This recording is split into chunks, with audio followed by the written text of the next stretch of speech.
College Board stimulus, Doris Lessing's Through the Tunnel shares a story of a coming-of-age example of a child surpassing parental bounds and a common protective mother-son dynamic. As both characters navigate this relationship, the author states, "He was an only child, 11 years old. She was a widow. She was determined to be neither possessive nor lacking in devotion. She went off into her beach." This tale evokes questions of how the boy's parental experience shaped him as a human. Did the lack of a father figure or anxiety-ridden mother shift his development? Was the compulsive preservation and safekeeping of this child detrimental? Good afternoon, my name is Kaylee Cooper. Today I will be discussing transgenerational trauma and its impact on global youth. My research asks, in what ways is intergenerational trauma transmitted to impact youth worldwide? For much time, society has questioned the validity of intergenerational trauma or transgenerational trauma as a concept. It is debated whether transgenerational trauma is transmitted through generations at all. However, my research and my findings prove generational trauma does not only exist, but has a lifelong impact on children and families overall.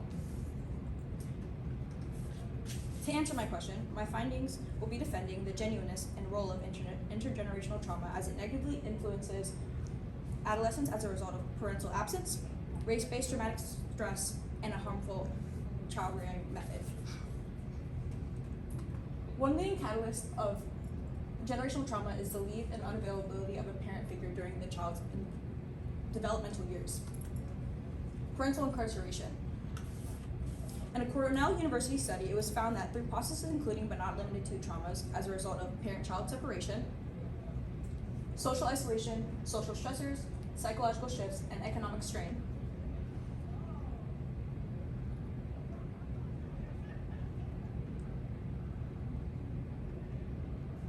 the imposed stress on family of the incarcerated are related to family disruption, dissolution, and prolonged financial hardship. The significant increase in behavioral issues stemming from the listed factors leads family to remain victims of the criminal justice system and poverty for several generations. This is termed as intergenerational incarceration. Not only has the potential for arrest become generational, but also the continuous effects of this life-altering event occurring in childhood. The cases of parental incarceration due to children's parents being absent without leaving children without guidance and support lead to erratic behavior. Parental absence and indiscipline at school.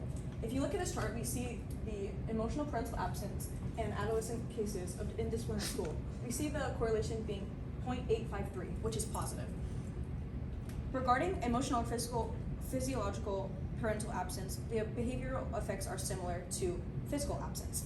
In the words of Tilka Monica, the child, in spite of having adequate material conditions and their biological needs satisfied, experiences a strong deficiency of his or her parents' emotional involvement. The child's drama normally takes place behind closed doors in silence and loneliness, causing many unpleasant emotional states, and often triggering behavioral or functioning disorders. As stated before, missing a parent during formative years can create lifelong struggles and disorders such as depression, anger, anxiety, etc. If we apply this to multiple generations, individuals that lacked parental guidance may have a disrupted view of their own role as a parent. This mental programming carries into the way that children identify themselves, see themselves, and process emotions. Cultural and ethnic traumas. Most research surrounding transgenerational trauma focus on the decline of ethnic groups through affiliation. The first findings of transgenerational trauma were examined in the offspring of Holocaust survivors. Hardships such as those related to the Holocaust impose race-based traumatic stress, impacting all members of the target ethnicity or race, and their descendants. Historically, the deliberate and systemic mistreatment of particular ethnic groups results in PTSD. These symptoms include hostility, hypervigilance, severe anxiety, guilt, irritability, among others. Already dealing with the societal pressures of being a minority, survivors' lineage must cope with the psychological issues stemming from their bloodlines. 3 examples of cultural and ethnic traumas are genocide, discrimination, and displacement. Genocide survivors and descendants. The psychological damage of the Holocaust and Tutsi genocide left survivors struggling with substance abuse, anger issues, social isolation, familiar conflict, and mental illnesses.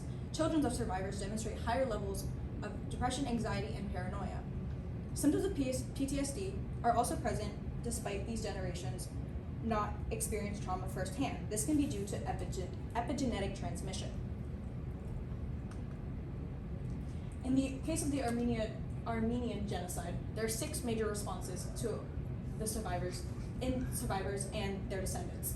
First being avoidance and repression, second being outrage and anger, third being revenge and restitution, fourth being reconciliation and forgiveness, fifth being resignation and despair, and sixth being explanation and rationalization. 37.5% of Armenian Americans report symptoms of trauma connected to this genocide and displacement. Though trauma does not alter our DNA, it impacts and modifies gene expression as it adapts to our environment. This directly impacts stress response. Another method is storytelling. Recounting traumatic events causes descendants to experience secondhand distress. The lack of firsthand experience, however, may result in either the obsession or disassociation with their own cultural identities. Adverse childhood experiences. UC Santa Barbara, a study states, major responses to the Armenian genocide report symptoms connected to the genocide. Second and third generations of these survivors were likely to report anger and despair, while immediate survivors reported feelings of avoidance, repression, and desire for forgiveness. Adverse childhood experiences can occur due to harmful parenting techniques. There are 2 sides of raising children: negative child rearing and gentle guiding parenting. Negative or dysfunctional families focus on violence and inconsistent and chaotic structure and distance.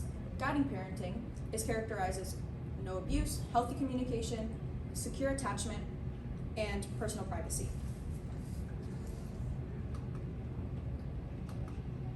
The long-term impact of unresolved trauma due to dysfunctional parenting leaves an echo of vulnerability. This means the nervous system embeds attachment behavior deep into the brain, influencing thoughts, emotions, and behaviors.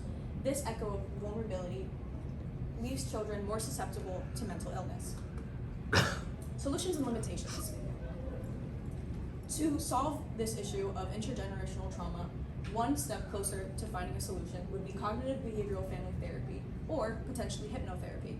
This would allow all families to come together and deal with their situations as a whole. And also, the hypnotherapy may allow them to revisit potential traumatic events that will allow them to process the emotion properly. The limitation to this, however, is if there's a case of a single parent, they may not be able to play both maternal and maternal roles in their children's life. This may affect the way their dynamic is in family therapy. A second solution would be increasing minority representation in the mental health field. This would allow people who are surviving ethnic traumas to relate better to their mental health professionals, as well as understand and communicate better about that. However, including proper representation among mental health professionals will require an entire shift in education. Mental health professionals would have to be educated on these topics and would have to find their own understanding and connect to that, which is difficult to find.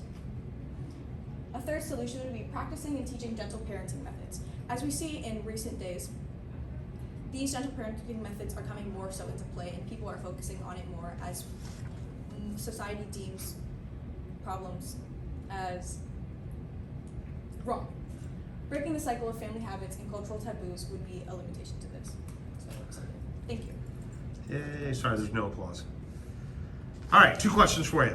How did your research question kind of evolve as you went through from an idea into a finished product? So I began the topic revolving around generational trauma itself, and I didn't realize that it was more prevalent in minorities, and I also didn't realize how much of it connects to past minority like genocides and such. So initially I had focused on it as just as like, oh, like my parent is messed up, this is how it affects the child, and I targeted specifically parent mental illness. But as I continued my research, I realized that there's a lot more findings and genuine research surrounding minorities and past genocides. All right. And what advice would you have for someone who wants to tackle this subject again in the future? I would definitely have somebody focus more on the economic part, because I didn't do as much of that as I feel like I could have, because the financial hardships that come along with parental absence and past minority exclusion is a serious prevalent issue when it comes to children being raised in a impoverished home.